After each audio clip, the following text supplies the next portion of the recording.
Dahil ang kati na aking mata. Good morning. Tayo magkakape na. Good morning everyone, everybody.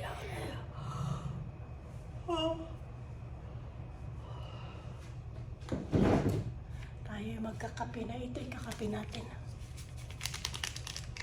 Lamig.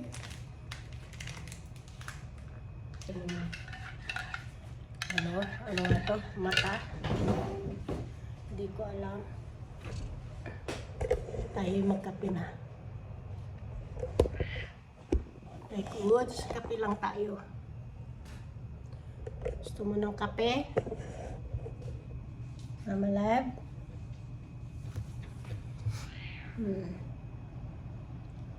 Good morning guys. Kumusta naman kayo? May kape talaga. Oh! Matapon yung kape. Lumundag ka na naman. Alis dyan. Bigat-bigat mo na eh. Kalimutan ko pala magtimbang. Kasi naging 63 na ako. Kaya nagkakape ako una nitong ano nito. Yung anong tawag na kape nito. May chia seeds. Try natin. Naubos na yung isang ano ko, isang packet. Kasi sa isang packet, 10 yung laman. Last na yung ano na yun. Yung isa kanina na sa isang packet.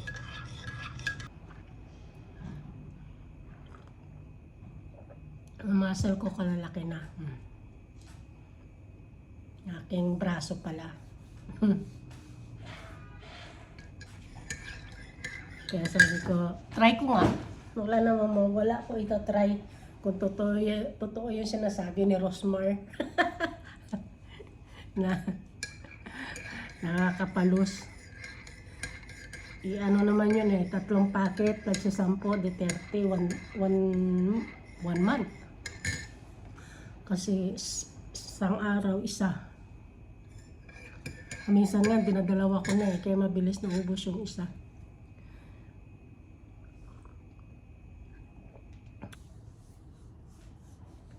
Nakakapapakain na naman ako. Minsan iniiwasan ko na nga eh, kasi sa craving ko, doon ako tumaba siguro. Dala na rin siguro ng aging, kaya craving kain lamon. Kaya siguro.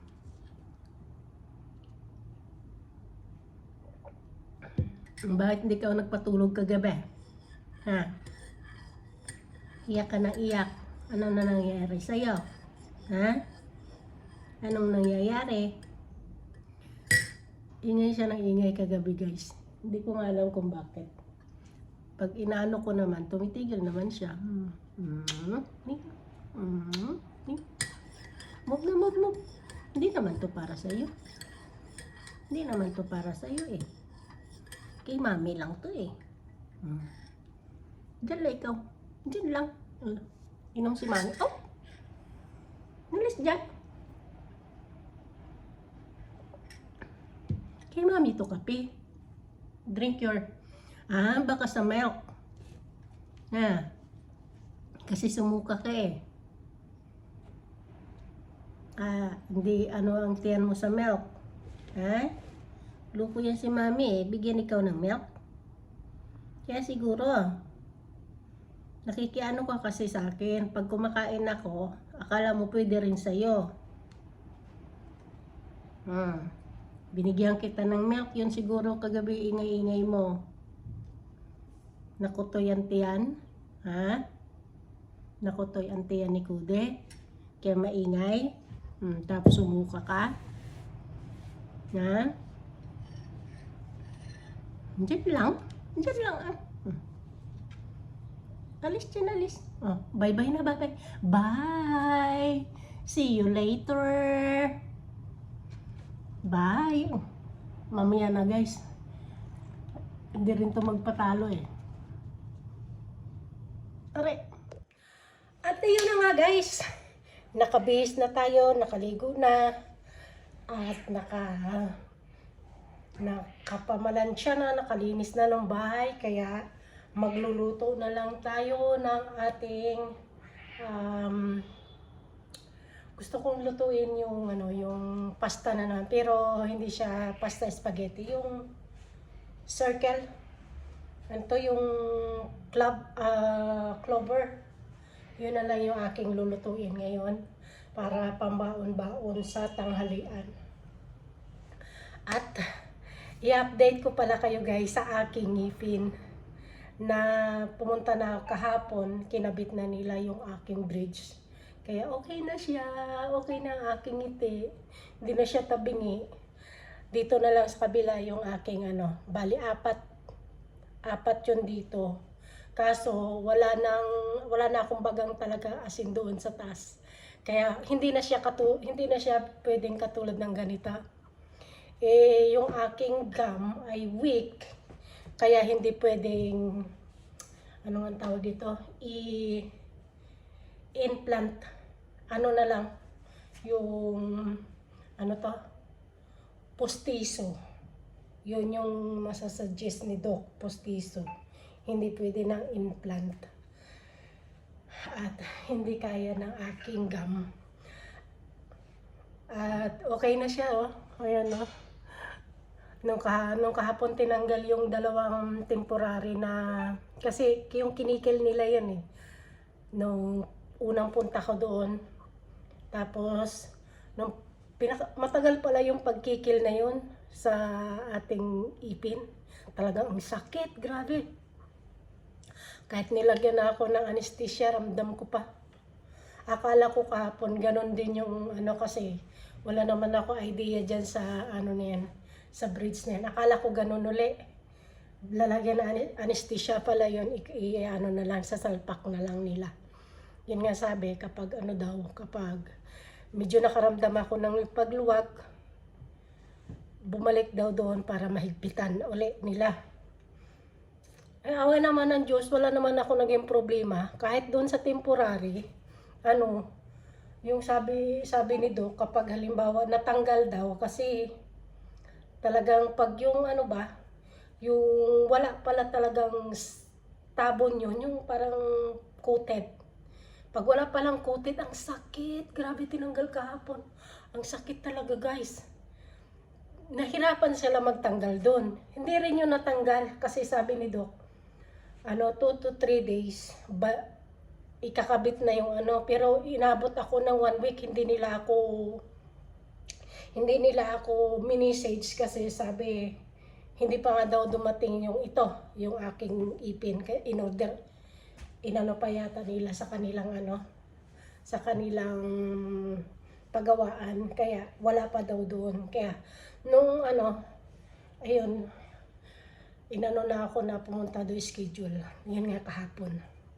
Sabi ko, mag-birthday ako, wala pa akong ngipin dito. Kaya ngayon, okay na yung aking ngiti. Kaya wala na akong problema. Ang tagal din ng pagproseso. January, February, March, April. 3 months kasi nung pabunot ko pa, nagpahilom pa ako. Kailangan talagang more than a month. Maganda pala yung ganung pagpapaano. Talagang kumipis na talaga siya yung pinagbunutan. And ngayon guys ay itutuloy na natin yung ating pagluluto kasi problema ko pa. Bisi-bisihan na si Inday eh. Problema ko pa ngayon gawa ng yung pagkain ni Kudi, tapos buhangin niya, wala na siyang buhangin, kaya hindi ko malinisan yung kanyang buhangin, gawa ng pag tinanggal ko, wala na siyang magagamit. Mas lalong aamoy kapag kunti na lang yung buhangin niya. Kaya hindi ko ginagalaw yung kanyang doon, taihan niya. Kasi pag ginalaw ko nga, aamoy yung Pero naman guys, sa Carrefour lang naman kasi ako nakakabili ng ganun kasi mura doon. Yung 10 kilo umabot ng ano sa kanya, 2 months. Kasi January yata rin ako bumili nun. January, February. Parang February yata. Yun, naubos lang nung kailan yun. Siguro 2 weeks na ngayon na nagpalit ako ng ano. 1 week. Last week, nagpalit ako ng kanyang taihan. Matipid siya. Kaya need ko na ano, na umano na naman. Pumunta ng Carrefour. Yung pagkain niya, meron pa naman isang kainan. Sabi ko nga, isabay ko na nga lang rin kapag pumunta sa ano, sa Carrefour, bibili ng buhangin niya. Yun ang aking ano. Kaso dami kong ginawa ngayon. Tingnan ko. Diyan na lang siguro sa Merjip sa pinakamalapit para ano, para madali. Para mamaya pagka uwi, pagod na, lakad-lakad, hindi naman, luluto. Ano na lang, ano to, pahinga na lang pagka ano, busog pa ako. Nakakain ko lang rin kasi, say ko kakain muna ako kasi gutom na ako.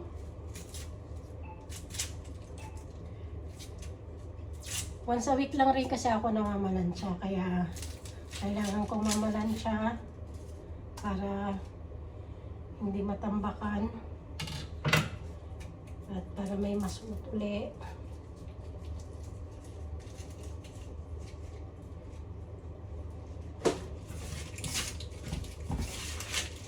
Ayan.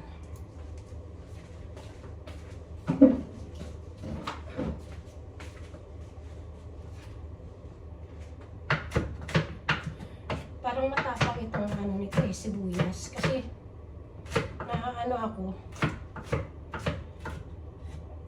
grabe yung luha ko pag inaano ko dito. Gasa natin para matanggal yung katas. Ang gagawin ko naman nila guys, yung ano din, yung katulad ng ginagawa ko lang. Hindi nyo yata nakikita yung aking ano. Ayan. Yung ginagawa ko na fresh tomato. Yung aking pinaka sauce. Ngayon lalagyan ko ng konting turmeric powder para magdilaw ng konti yung kanyang sauce.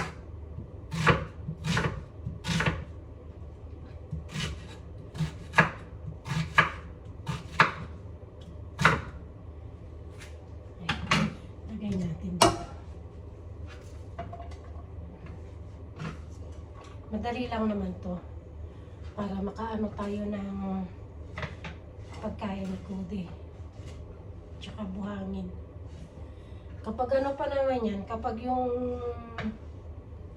ano na, yung madami na talaga yung kanyang inalisan ko na wala yung ayaw niya rin ng ano, maarte din, ayaw niya ng basa masyado yung kanyang buhangin. Talagang nag-iingay siya. Naano niya naman ako sa sibuyas. Talagang nag-iingay siya.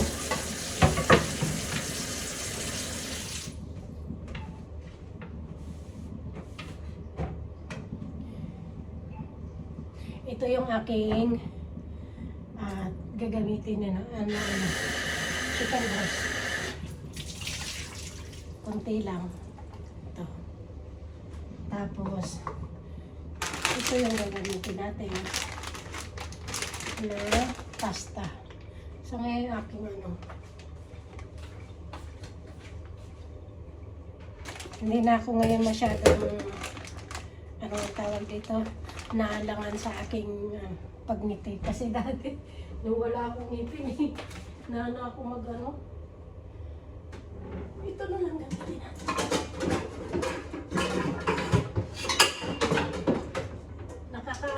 talaga ng confidence kapag ano eh.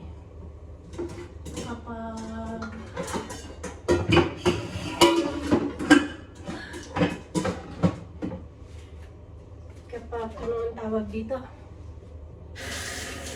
Kapag walang meeting. Kasi ako pa naman ang ano ako, bumirat. Init na ng tubig. Magpainit na tayo para habang nagpe-prepare pa tayo, ano pa bang ating hihiwain.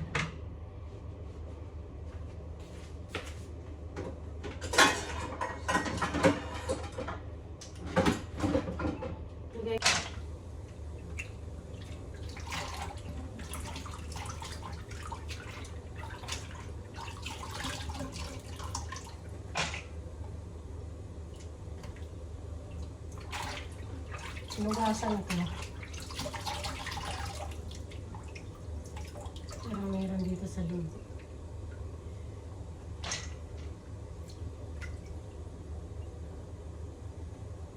Ayun. Ano lang pala.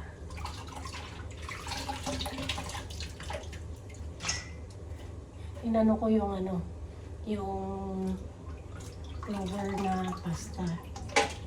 Kasi may mga bukbuk ba tawag doon? Kuto-kuto ba? Pero hindi naman siya expired. Nilinis ko na lang.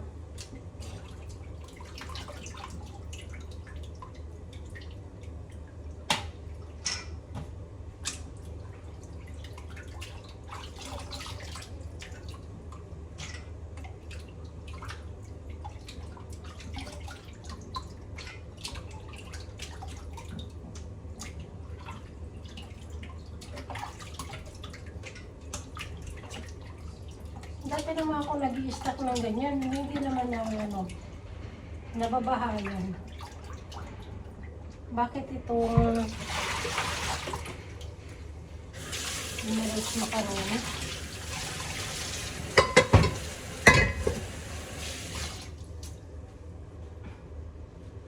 Inan nyo. Shell palang tawag. 2027 pa may expired. Pero marami siyang itig-itig na. Lagyan natin ng asin, paminta, chili flakes, chicken flakes na. Tapos asin.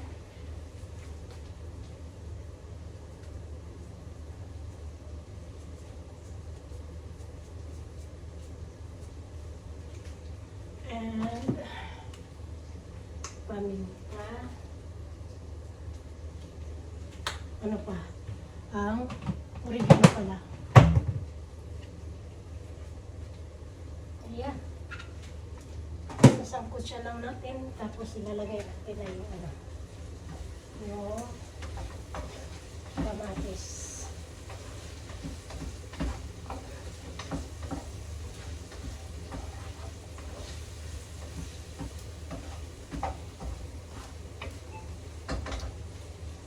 Lagyan na natin yung kamatis.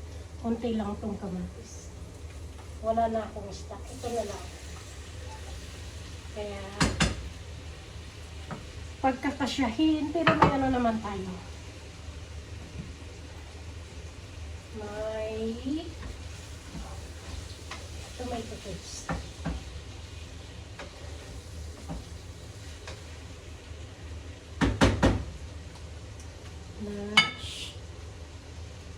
Ito na kaya ito. Lagyan natin ng turmeric powder.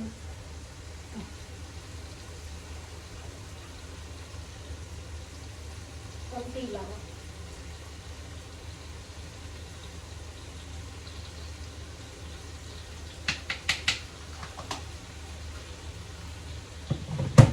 And then, magic siya rin.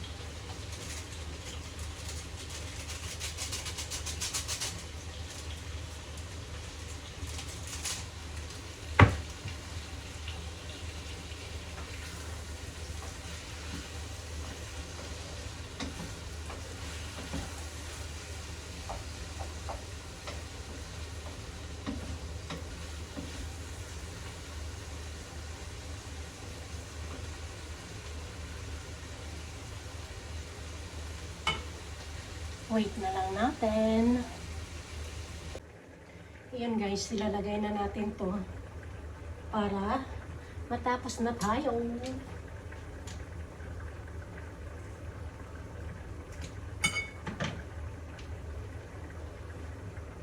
Ubusin ko na lang itong isa.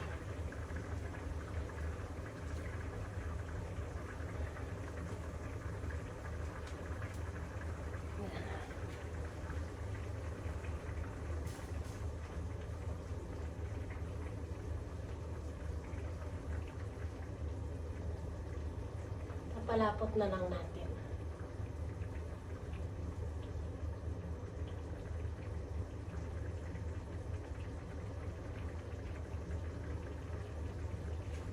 Ayan.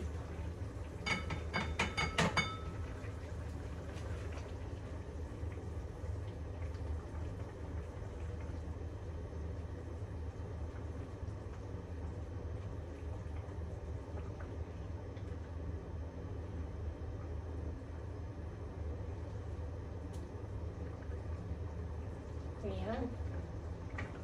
Natatapos na tayo. Minute na lang. Ito naman yung ating pasta. Ibabalik ko siya dito para dito ko ilalagay yung sauce. Hindi pala makita.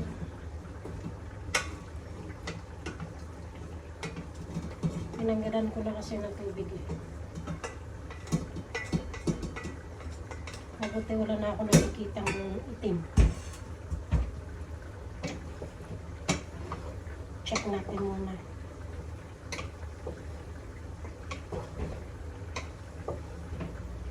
Wala na.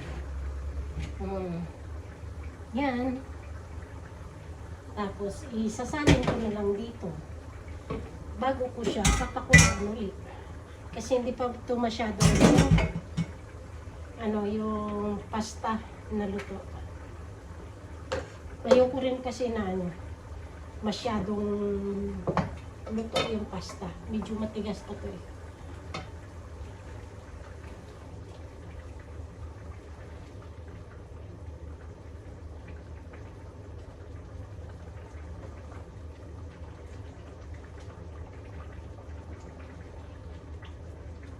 Kasya kaya ito. Anuhin lang natin ng konti. Palaputin lang natin ng konti. Pwede na natin guys ilagay. Lalagay na natin dito. Ayan.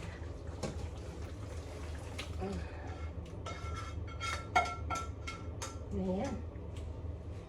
No taste na, no taste.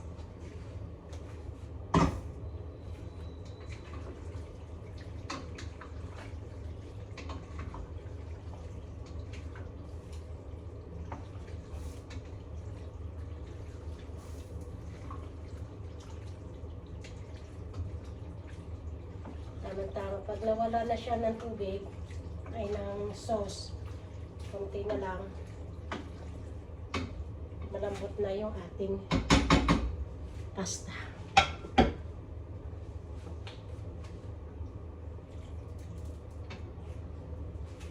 Paboritong pasta. Ayan. Kahit anong pasta, favorite ko yan.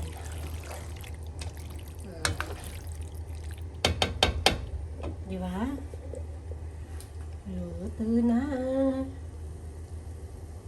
At yun lang guys. Maraming salamat sa inyong patuloy na pagsusuporta sa aking mga video. And see you in the next vlog. Bye!